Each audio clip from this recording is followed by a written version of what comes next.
না চল আমি যাবো না চল যাবো না চল যাবো না আয় আয় হারামজাদা আয় আজ তোর কি হাল করি একবার দেখিস হারামজাদা এত বড় স্পর্ধা বলে কি আমি যাবো না?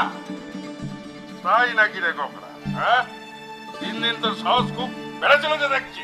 হ্যাঁ হুজুর, আবার বলে কি না মহারানীকে খাজনা দিয়ে বাস করে, তাই আপনার হুকুম মানবে না। ওটা এত বড় আস্পর্ধা তোর হ্যাঁ শালা ছোট লোকের বাচ্চা দেখ আজকে তোর কি হাল করি আয় চাবুকটা নিয়ে আয় তো